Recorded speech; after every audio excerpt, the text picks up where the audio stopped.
At 4:30, the meeting will come to order. Roll call. George Bailey, Here. Jan Bunting, Present. Tim Gay, Here. Steve Sopsey, Here. Dave Owens. Here. Also present is the county administrator, deputy county administrator, Sheila Barnaby, and I'm chief deputy, Teresa Bushry. George, can we get you to say the invocation? Bow your heads, please. Most gracious Heavenly Father, we're just thankful for the day that you've given to us, Father. We just continue to ask prayers for our servicemen and women overseas and at home. Also for our first responders who help us every day. We ask, Father, that you would special put blessings upon our farmers. They've just started harvesting wheat, and then there's always dangers there, but we hope for a bountiful harvest. We ask all these things, Father, in your Son's precious name. Amen. Join us for the pledge. I Pledge allegiance to the flag of the United States of America and to the republic for which it stands, one nation, under God, indivisible, with liberty and justice for all.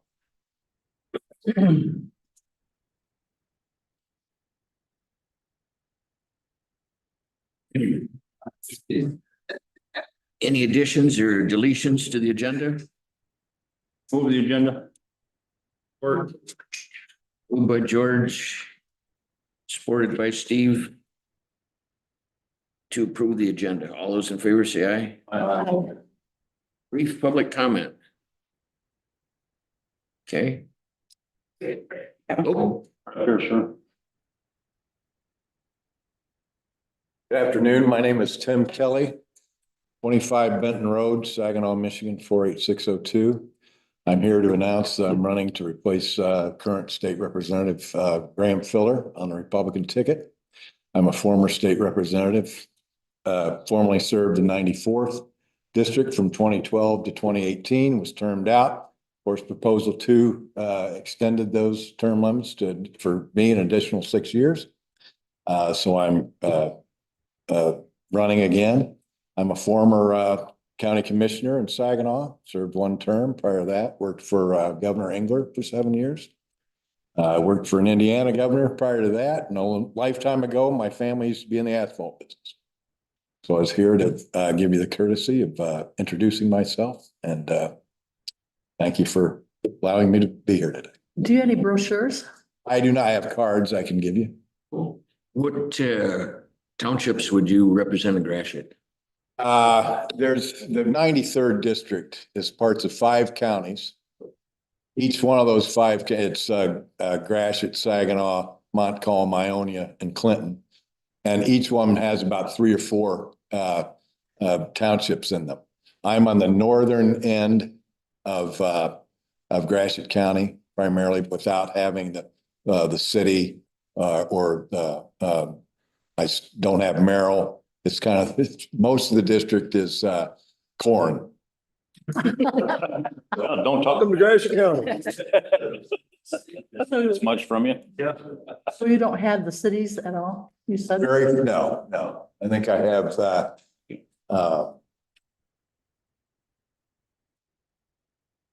Yeah, Breckenridge? I have Breckenridge. That's city of Brecken, that's a village. Village. Okay. To be honest, I'm still kind of learning. Yeah. I've got Jerry Nyer. Oh, yeah, yes.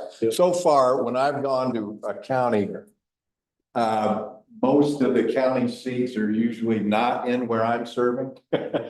So it's, like I said, it's a very gerrymandered district.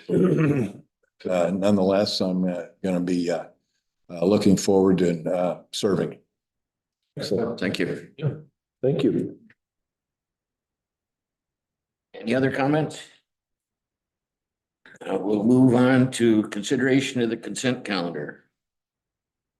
So move that we accept the consent calendar. Or moved by Steve, supported by Tim to approve the consent calendar. Down to administrators report. Good evening, everybody. I will be doing the administrator's report since Chris is not here. So personnel update, we do have a nutrition coordinator for Commission on Aging that's posted. That will be posted through July 19th. We do not expect for the position to start until the end of August. So we do have a little bit of lead time on that because we are expecting a retirement there. Animal control, the position has been filled. We expect the new person to start on Monday, the 8th. And we do have a bailiff and security guard part-time open still. Updates on the courthouse projects, building and grounds. We did expect that Tony would be here today to present on the lights. He didn't want that to be rushed, so he will be here in 2 weeks to report on the lights for that. The next project for the building, for the courthouse, is going to be the RFP for the windows. And so that'll be coming up next after we are set with the lights. A little update on the materials management plan. Our extension from Eagle was approved, so that will go till August 31st now for the NOI.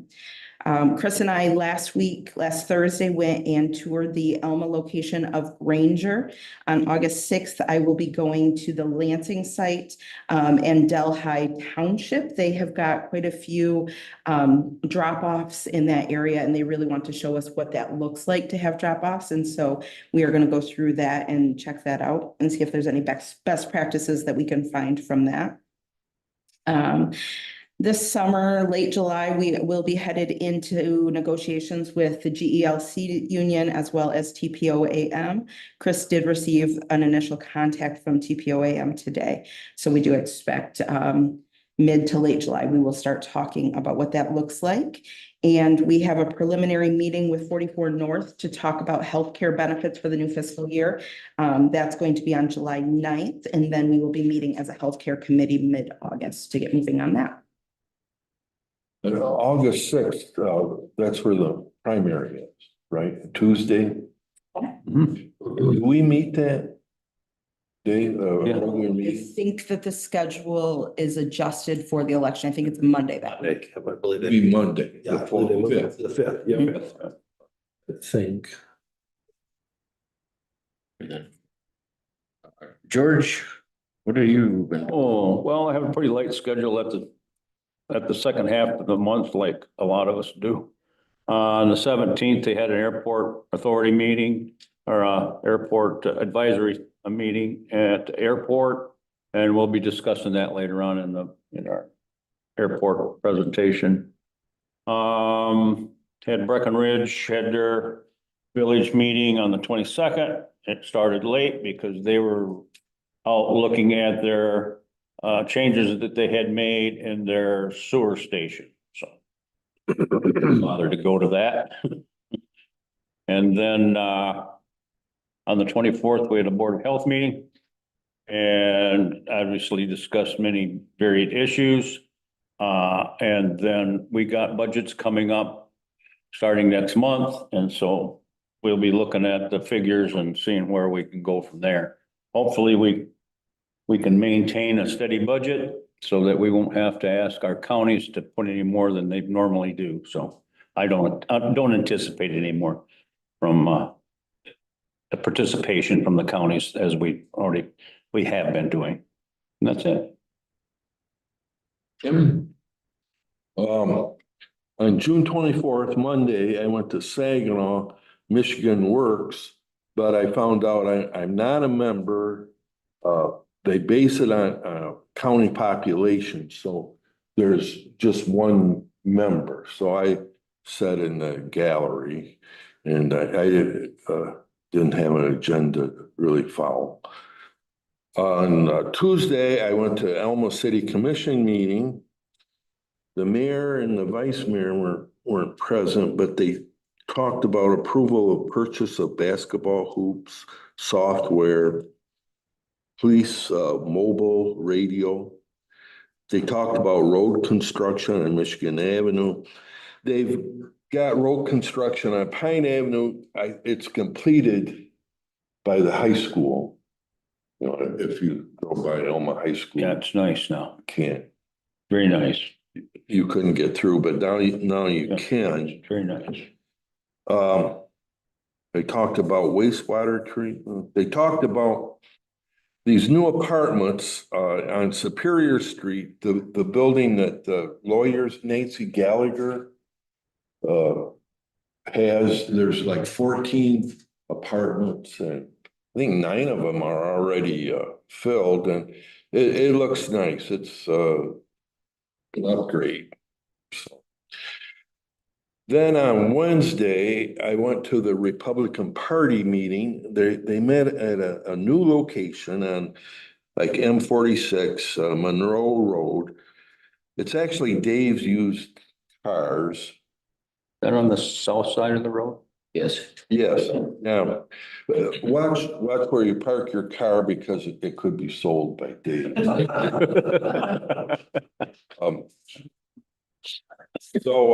Yeah, you'd be able, it's a big Trump sign. There was a lot of young people at the meeting, which I found refreshing because this is kind of an old demographic. So, but the young people, there was Luke Malice represented the turning action. They talked about the upcoming elections is what they did. Emma Coker, a young lady, she was there before. She's Molinar's representative.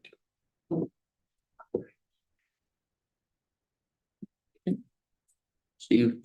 Well, last night was supposed to be the Parenton meeting, but due to the holiday week, they've postponed it till next Monday, so I didn't get to attend that. I was glad I double checked with the because I was on my way to go and anyhow, because I thought, gosh, would that be in the week of the 4th? And I'm glad I did because it's been postponed to next or moved to next Monday. 24th or no, 26th. Was when we had our health department meeting, Wednesday, the 26th. We had our health department meeting. Pretty much what George said, just next month, they're gonna have, we gotta get there early because he always has to have a finance meeting, but they're gonna have some, since they're starting to talk about contract negotiations with employees, we're gonna have a pre-meeting because I'm on that committee, so I'll be sitting in on that. So other than that, really, I thought we'd have more about the bird flu thing, but that's all MDARD stuff. They're really. It's quieted down. No, we haven't had any new cases, so. So after those 2 initial cases we had with the humans here in Michigan, you know, that kind of, I was anticipating we'd hear a whole bunch more, but that wasn't the case there. So, other than that, things seem to be going along. I was there for a meeting early on a new option or a tool, I guess, for, septic fields. That is just, it's a good thing. It gives people another option when, especially if you have to do a replacement, drain field and you have a small parcel of land that requires, this is an option now, fairly expensive, but a lot of times, like for a 3-bedroom house, you can, with this new system, that's being used in a lot of other counties already in Michigan and a ton of states. It ends up being about the same cost, but you can do it in about half the space. And then actually, if you add just a little bit to it, you can really kind of open up. If you were to do an addition to your house, you wouldn't have to add on. If you can prove that you, like, let's say it recommended a 250 feet, lineal feet of this, and you did 300 by running another line.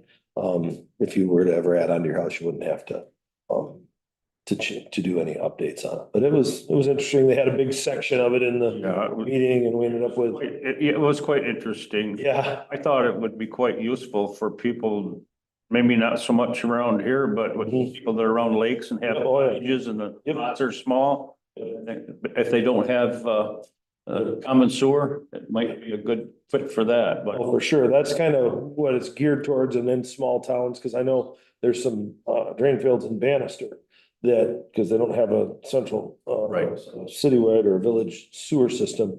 And some of them lots are really, really small. And I was like, this is going to be a good thing for these folks. There Won't really save a ton of money, but they'll be able to at least not have to expand their lot or go with some like really ridiculously expensive system.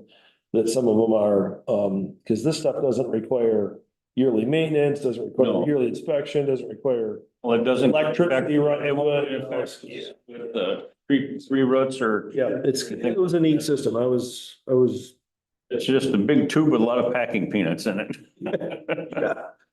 and some other special, some kind of foam little packets of stuff that are webbed into it. Anyhow, the big main thing is the leachate comes out of it as clean as if it was coming out of any other septic system. So that was the good news. Smaller, but it works. Jen? Yes, I went to Michigan Works. Tim and his wife went with me. And there's a lot going on Michigan Works due to the lack of not enough commissioners. They haven't showed up. We're not able to vote on certain things. So we're kind of hanging in limbo on some of the issues and some of the things that need to be taken care of. But it still was a good meeting and we could vote on some things. And that meeting lasted probably about an hour. And then after that, I went to the Alma meeting too, along with Tim was there and Dave was there for a short period of time. We didn't need three. So I stayed until the end, and that was kind of quick because they had closed session. So I think that probably went about maybe 40 minutes or less. And they went into closed session, so. It was just everything. I think the time of the year, everybody's anxious to get in and get out and move on. So I had other meetings, but nothing of for, my townships and stuff like that. Thank you. Well, I went to the Greater Gratiot meeting and the boat place Avalon is expanding. Trucking company that's where Liquid Petroleum used to be is expanding. So, and we got new owners to one of the buildings down by the what do you call that? Jim, help me. Wonderful. Oh, so it's done now. It's a done deal now. They definitely have it out there. Good. And Seville Hall has got the roof on. The building, except they got the roof on, so. They're talking about being able to vote in it in November. Nice. Nice. That's all I got. Next up, new business. Resolution 24-325.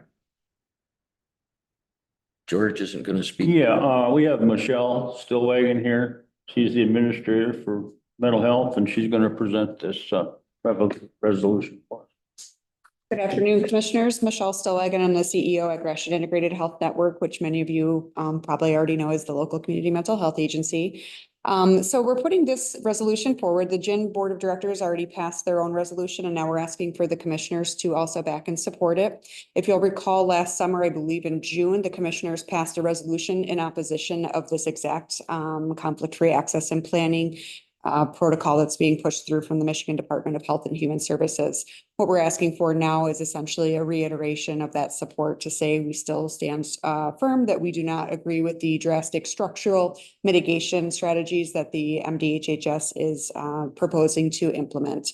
If they move forward with these structural mitigation strategies, what that means is that essentially a CMH will be bifurcated into two separate entities, one where consumers go for their access and planning, and then they have to go to another place for their service delivery. And we know that our consumers, once we get them in the door, it's vital that we keep them and not have them fall through the cracks. So it's creating unnecessary barriers to consumers being able to access care.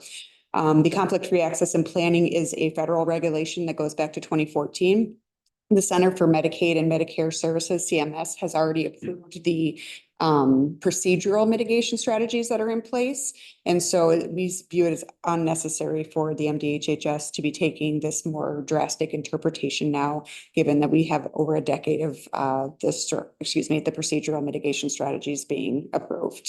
So yeah, I'm happy to answer any questions. I did provide a handout with just kind of some facts But we are seeking an additional nod of support from the commissioners.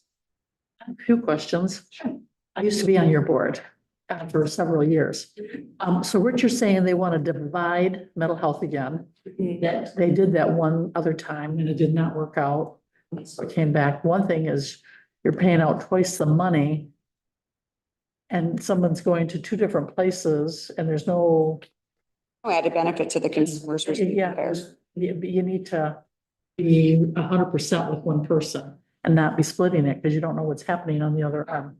So, and the governor, am I right? The governor is the one that wants to do this? It's a little unclear. They haven't been exactly transparent on who's pushing this agenda, which I know George has spoken to you guys about before, about the privatization and the health plans and insurance companies wanting to take over the public behavioral health system. It's viewed that this is likely another step towards that direction. Once they separate us out, then it's easier to piecemeal out and give some of it to the health plans and make us essentially just a provider, which, as you guys know, would have a tremendous impact on our consumers and their care.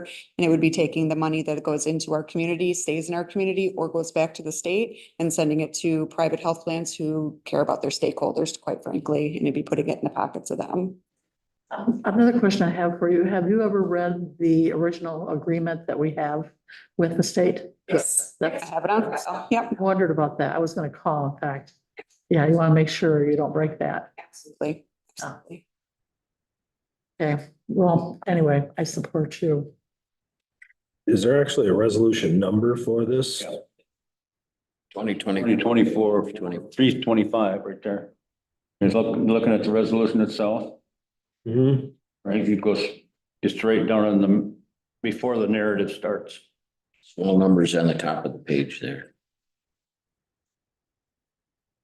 Looking at the resolution.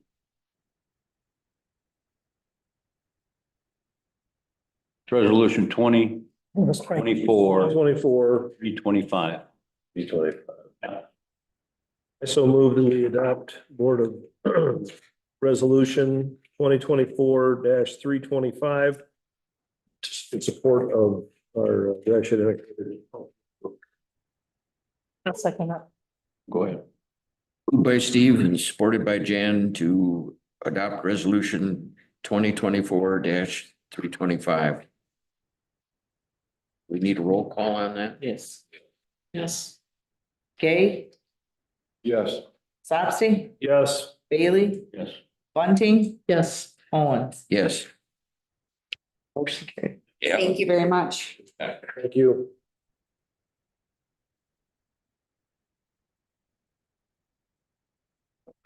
Commissioner reassignment. George is stepping down from mental health. And Tim has agreed to take that seat, so I would approve of that trade and we're good. I think that's still a vote. Commissioners too. Doesn't have it on there listed. This is what is necessary. No need to vote. Okay.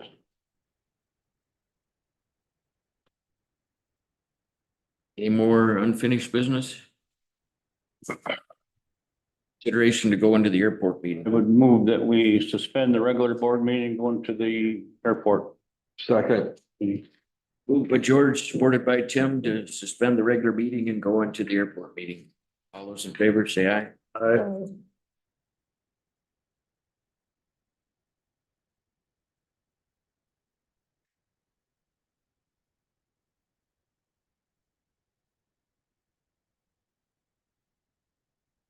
Yes. Dennis, you're up. Didn't know if you're gonna go through all those other resolutions first, or. So, I'm just gonna give kind of a brief update. I don't know if you made some copies of these or not. Everybody has. Great. Better yet. Anyway, I just thought I'd just kind of go through some of the things that's kind of been happening in the last 30 days here. Just start with, with the new fuel system, we're unbranded. So that means we can buy fuel from various sources. And we started getting pricing from Epic, who is a provider for both Jet A and 100 low lead. So we got pricing on that, and we ended up, Epic was the lower bid on getting some 100 low lead for the airport. So we ordered 7,500 gallons of that. That was delivered on June 3rd. About that same time, Butchers, who has the contract for the grass at the end of runway 9, they got that mowed and bailed up.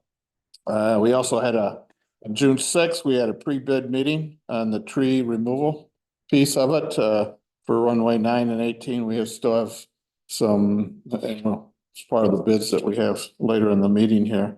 But those, we met with contractors to look at the trees that need to be removed. Butchers also mowed the grass around runway 27, the taxiways on Seaman Road, build that up. They did that on the 14th. We also had a contractor on June 13th that started sealing the runway cracks. And we had projected about 55,000 feet of what they call overband, which is just they kind of fill the cracks, but it's real flat. And then we had about 3,000 feet of mastic, which is it has sand and gravel on it. So it's more expensive to lay that down. This is through Michigan MDOT. It's a contract that we do every 3 or 4 years with them.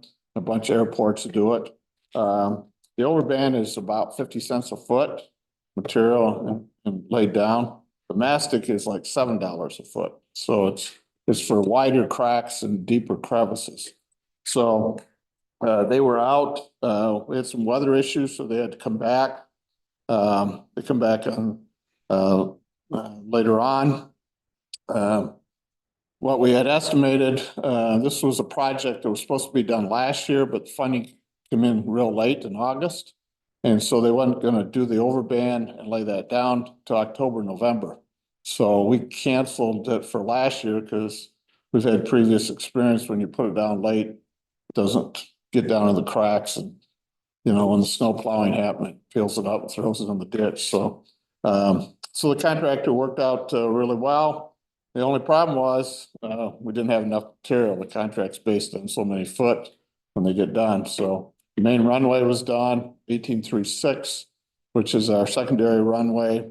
I would say about 80 to 90% of that was completed. They didn't do much on the ramp, which was supposed to have some of it, but of course the runways are the main piece of it. So we'll be looking at maybe supplementing that going forward. On the 20th, we had a flagpole. The rope to that broke, so we had to replace that. We had a call regarding some cell tower zoning request in the Breckenridge area. We forwarded that to the local people here. We had a jet come in on the 23rd, got some jet fuel, 250 gallons. Then we had a storm go through and our flag got kind of destroyed and raveled. So we're in the process of getting another one there. June 25th, our automatic weather station is getting upgraded, and they started on that day. Normally it takes them 3 days, but they were able to upgrade it within 2. And they did the operational inspection on June 26th. That's an upgrade that the state is paying for. It also includes a moisture detector. So once we get a little more details, we'll be able to share that where you can go and see how much rain we got at the airport or snow going forward. Then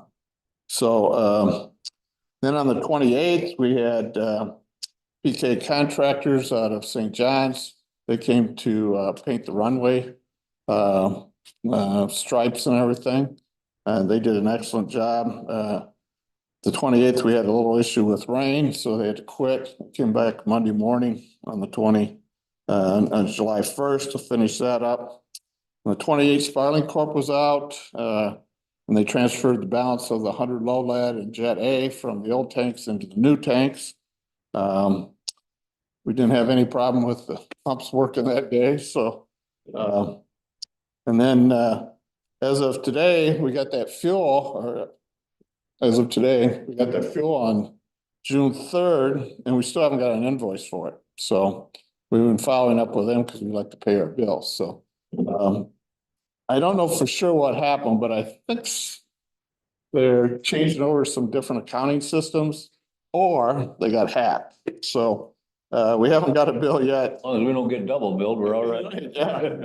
So it's probably a $30-some thousand bill of fuel, and we've been selling it every day. So then this next week or this week, Mike Cook Drainage, who we're working with, trying to get a airport plan around on possible drainage recommendations going forward.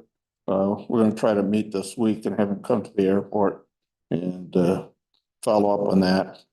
Then August 24th coming up is our normal fly-in date that we have at the airport. It'll be 11 to 2. So maybe put that on your calendars going forward too. So that's kind of the update, but I have one more thing. Steve, if I could get you to help me. We got a little, I don't know, surprise or something. I don't know if you want to call it that. We'll just stick it like that so everybody can see. Yep. So we got something here. I'll share with everyone.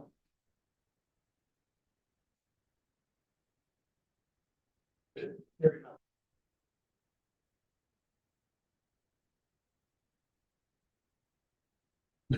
Oh, I guess that. Nice.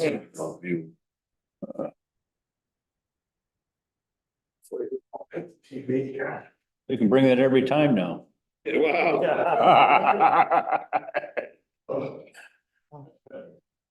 Okay, so, this was, we had a flyover done. They did a new airport improvement plan for the airport, which is done back during, I think it was in September of 2020.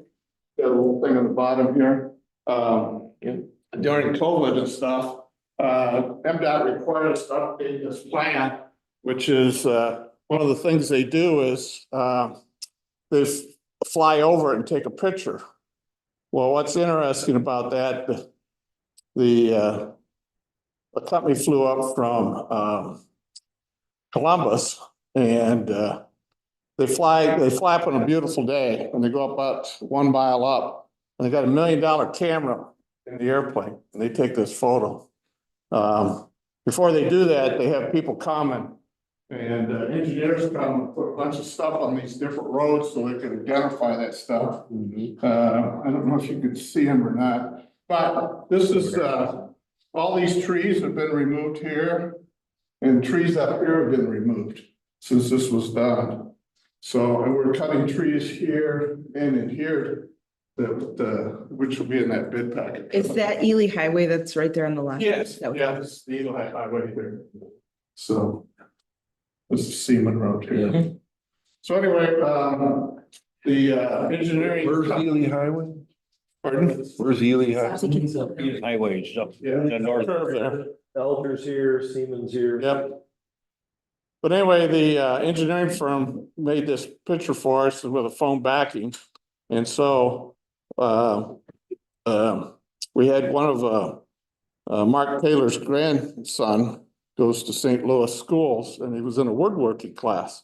So they made this frame for us. It's nice. And we took it and had the backing put on it, the glass put on it, and there's things on the back to hang it. So we had it done a while ago, but we didn't know if the county was gonna take it over or not. So we actually have 2 of them. So we got this one we'll present to you guys here for the county, and then we have another one. If we ever get a new terminal, we got one for them too. So we made 2 of them at the same time. So Is this by chance Gratiot County wood that was grown? I'm not sure where the wood comes from. No doubt. Sometimes with high school classes Yeah. too, they get, Yeah. donate logs. We donated money to the actual woodworking facility in St. Louis. That's good. Yeah, so it was a project for. What's your main takeoff? Is it the Yes. west Yeah. or the north? One that's parallel. It's the parallel one. Yeah, right here. This is runway 9. 27, you can just barely see the 9, so that's all been repainted. It looks completely different from the air now, so. When do they take the next picture? Well, that airport improvement plan was, last time we did it was like 20 years ago. Wow. Yeah. Them, right? Yeah, so it isn't something you do every few years. That whole thing costs, there's a whole bunch of stuff that's gotta be done at the airport, but this is just one little piece of it, but, from that though, they could tell us the height and the GPS coordinates of every one of these little trees. And that's what we're cutting in that bid that's coming up. We know the GPS coordinates, the height of those. And there's a flow requirement on these runways for GPS. So there's, we have to cut the trees that get too tall, so. All right. You got any other questions? Thank you, Dennis. Yeah. Nice. Yeah. Oh, I had a question for you. Okay. On the, you can answer, if you're sitting down. Cavitation on the new pumps. Have we been able to figure that out? Well, they were just here last Friday. Mm-hmm. We can do it, obviously. Okay. So they're still looking into it. So they don't think it's the pump. They think it's a valve that sits on top of the pumps. Okay. Because when we unload stuff from the semi into the thing, it never does it. Okay. The pumps run smooth. So they think it's the valve above. So they're still checking into that. So Did you want me to go through this agenda for you? Yeah. Can I ask you again? I forgot. How much is the gas per gallon? Our 100 low lead is $5.30. And our jet A is $5.40. Now, once we get the invoice from Epic, we may adjust that a little bit. That's why, we'll wait 30 days, but we haven't paid it. I'm just, Find the invoice, but usually once we get the invoice, we Know exactly what you paid for. I'm just curious, like how much they pay, like for their gas versus us paying our gas in a car. Kind of like driving in California. Yeah, remember the 100 low lead is 100 octane Uh-huh. versus your regular car normally you buy 87 octane. Yeah. It's low lead, it's not no lead. So, so you might read some things about the 100 low lead where they're trying to come up with an alternative that is no lead. Uh-huh. They've been working on that for a number of years and still haven't worked with all the airplanes that are out there and the engines that are in existing, so. Okay. Okay.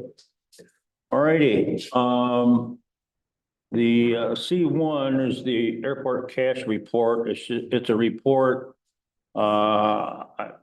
It just basically tells you how much cash we have. And the next one is the airport revenue expenditure report. And that is, you can go over that. And it is 267,000 in cash and that. So what we really need to talk about tonight is the D1, it's the tree removal bids. If you want to bring those up. Okay. We had 3 companies come in and bid. 2 of the companies actually came and did a walk around with Dennis. And Dennis has done a great job with this. He's talked to all the landowners, got permission from everybody, even though we do have easements. You want to talk to people and be friendly because you're neighbors. And he's done an excellent job putting this together. So that being said, we had 3 different bids with Carmen's, Wanzi's, and Skywalker. And then you can see the difference in the bids there. The advisory committee recommends that we would go with Carmen's tree service for $39,500. So, We have a motion to accept Carmen's bid. I so move that we accept the Carmen's tree service bid for $39,500 for the tree removal. I'll second it. Moved by Steve, supported by Jan, to accept Carmen's bid for $39,500. Roll call. Roll call. Stopsy, Yes. Bailey, yes. Bunting, Yes. Gay, Yes. Owens. Yes. Hey, You need to go back and make a motion regarding the committee minutes and accept the communications in the minute. that was up to, we can do that. Okay. Thank you. Let's see. We didn't have any communications, Okay. so we just have to approve the cash, airport cash report and the airport expenditure report. Need separate motions or one? That's fine. I so move that we accept the Airport Authority cash report as well as the Airport Authority revenue and expenditure report as presented. Next thing on our agenda is the airport beacon bid. Do you need support and a vote on it? Need support and a vote on that. Jumped right in. You're okay. Second. Somebody want to second that? Well, I'll second. Thank you. Thanks, Tim. Okay. Now you move. Moved by Steve, supported by Tim, to accept the expenditure report. All those in favor, say aye. Motion carried. Okay, the next thing we have is the beacon and the light. As you recall, a few meetings ago, we talked about this beacon being broken, and instead of paying $100,000 for a new one, we're gonna try to fix the old one. And we talked about it and we decided on a up to for $25,000. Well, the bids came back and it's more than that. And we determined that most of it was labor that we didn't figure out. So the new figure is, and we only received one bid, and there were several go out, but we only got one back because this was a refurbish. It wasn't a new. It'd been different. So JT Tower Service LLC, for the fixing of the tower and the replacing of the lens would be $38,878. So you're looking for an adjustment because we approved up to 20. The 25,000, now I was hoping not to have to come back and do this, but Nope. Things happen. Are there any local contractors This is that bid on? This is the local contract. I see it's from Clarksville. That's as local as you get. That's as local as you're gonna get. Yeah, I didn't know if there was any. It's a specialty. Yeah, I figured with it being airport stuff. Everything you're gonna find from an airport is not cheap. Welcome to 2024. So you need it to be for the adjustment above 25,000 or for the full total amount of 38? Let's just make the full total amount for this beacon repair. Okay. Is the beacon the light that? The light that, if you at night, you see a strobe going around in the air. So it's pretty important. that It's a safety airplane- factor. Yeah. Yes, you kind of need it. And that it's straight, not leaning like it is. And it kind of goes like this. It's not quite that bad. Well, it's got a slight angle to it though. Yeah. Yeah. So we need a motion to accept the tower bid of $38,878. I so move that we accept the bid from JT Tower Services to repair the beacon light at the Elma Airport for total of $38,878.87. $38,878.00.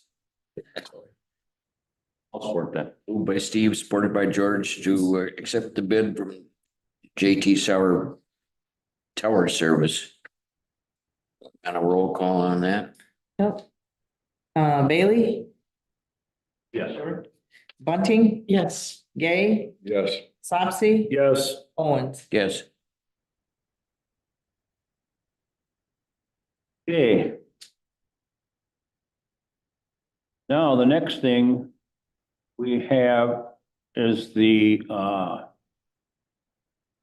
we're doing a terminal study. Okay? And we're doing that with, what's her name, Brenda Newhoff or something like that? And that study, the contract totals $28,499.25. And we need to do this, and then they will go forward and do all the things they need to do so we can turn the grant in. This is what people who came in here and presented several months ago, correct? Yeah. That in order to, in hopes of us actually getting a grant, Right. we've got to. Yeah, we gotta it's actually in the Zoom when you talk to us. Okay. Yeah. I remember them Yeah. covering that, Right. basically, if we're gonna, in hopes of trying to actually land one of these grants, we've got to have one of We these have companies. an engineering firm, it has to be engineered, and they're also gonna work with Spicer Okay. on a lot of this, the ground stuff, so. This is similar to the last one. We had authorized up to 25,000. Now it's over that. Well, it's not, this is what this is the final figure. Okay, because we had approved up to 25,000, right? Originally? On this? Well, I don't recall that one, but Anyhow, all right, I so move that we approve the contract with Prin and Newhoff to conduct the terminal study for the Gratiot County Airport in the amount of $28,499.25. Sheila, do we have money for all this? yep. And it was the first thing you got was your finance report, $267,000 in the budget or in the finances. We better hope we make some money selling some gas because we spent some of this 260. Billed for. We've been selling gas. We don't even know how much we're making. Didn't hear support for his motion. Support it. Okay. Moved by Steve, supported by George to accept the contract for Prin and Newhoff for a terminal study. Okay. Commissioner Bunting, Yes. Commissioner Gay, Yes. Commissioner Sapsy, Yes, Commissioner Bailey, Yes. Commissioner Owens. Yes. Okay, I don't know of any other old business. Have any old business I'm not aware of? No, okay, well, that would be the conclusion then of our authority meeting. Motion to adjourn. Oh. Adjourn the airport meeting. What? Just the We just want to adjourn the airport meeting. Yeah.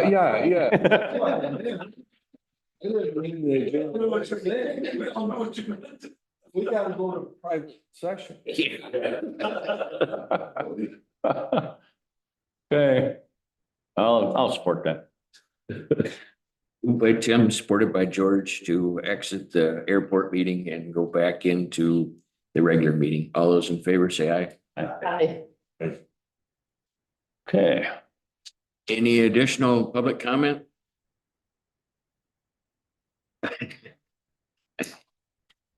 Okay. You go into closed session. Make a motion that we would go into closed session for the purpose of, regarding the settlement strategy connected with pending litigation. Support. Moved by George, supported by Tim, to go into closed session to consult with an attorney.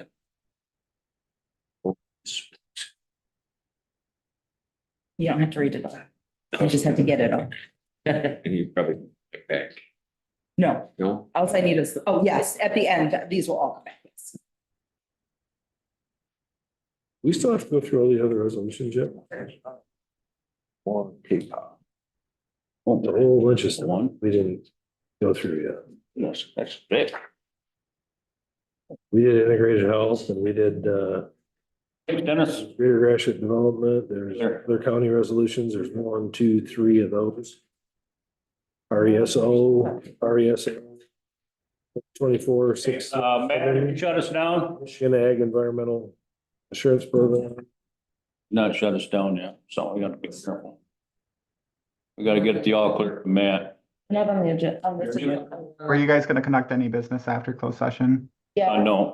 No, but, oh yeah, we have to come back and vote. Okay, so I'll stick around if Going off somebody of wants to this. pop into my office afterwards. Let me know. Thank you, Matt. Okay, thanks.